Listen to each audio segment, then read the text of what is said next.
Hi, Fiona Pearman and Kate Bora. And we're continuing to dig into executive presence. We've talked about what gets in the way, some of the reasons why executive presence is so important for us, particularly in workplaces. And today we're going to start to think about the ways in which you can expand your executive presence. What we know about this is we really want to shift from being worried and concerned to actually having this congruent alignment. It starts with our body. It's the way we create tension in others. It's alignment. It's the way we communicate. And then it's a willingness to experiment, to try new things. Yeah, I think the first thing is to really start with the body, what we say, regulate your nervous system.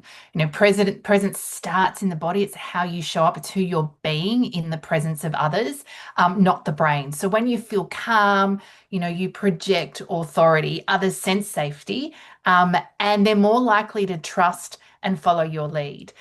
Here, the breath is so powerful. We cannot emphasize how important and powerful it is to helping us really slow down. I know when I focus on my breathing, it slows down my speech. When I relax my physiology in my shoulders, my breathing follows.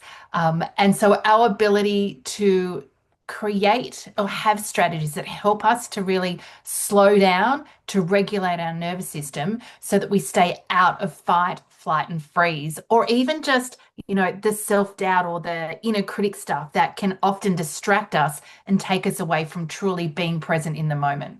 And I think the next piece is to notice where your intention is. A lot of our attention is focused inward. It's that inner voice, that critic that's going on. And we're so caught up in that, we're so distracted by that, that it's almost impossible to be present to others. And what we notice is that if we're willing to put our attention onto others, what happens is a really wonderful exchange. Presence is very much about this energetic exchange. It's you with somebody else or with a group of people, or maybe even an auditorium of people.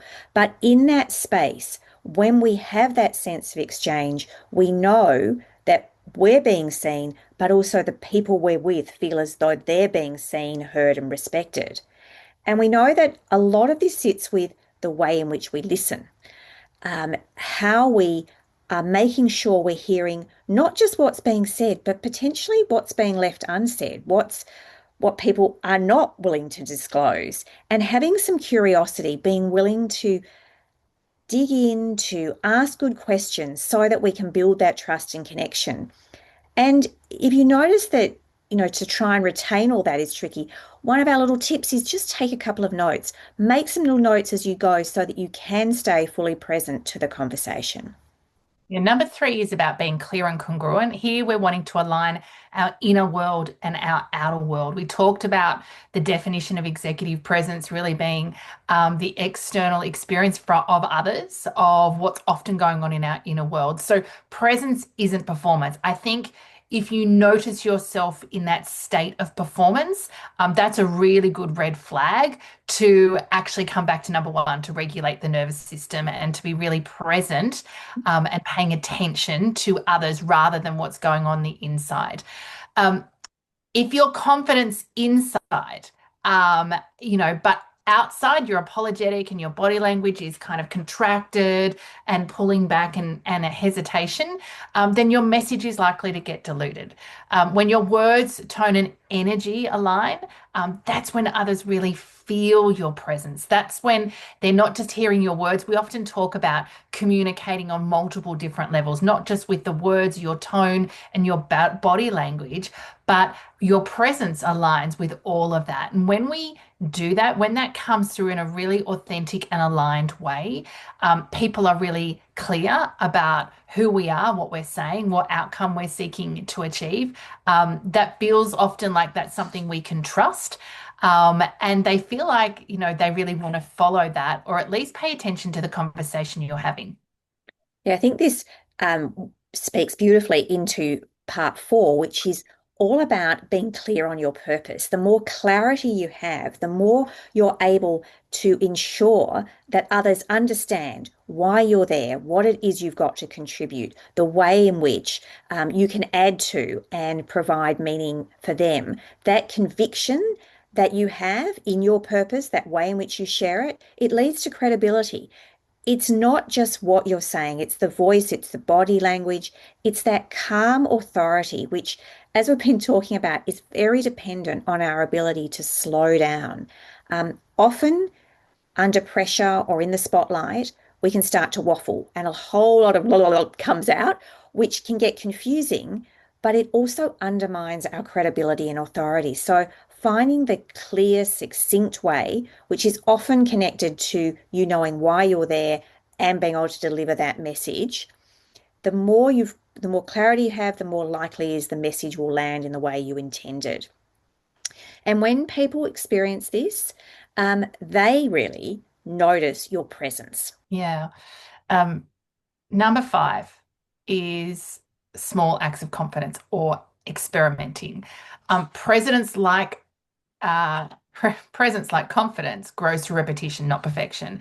So, putting your hand up, volunteering for presentations, to present in rooms, to lead conversations, to facilitate, whatever it is that allows you to engage, for you to demonstrate and to be more visible and to practice your presence is really powerful. In many cases, we've got habits that take us away from our executive presence, from being focused on others and not on ourselves. And so this will take time. This is why we want to take these small acts of confidence, get the feedback loop.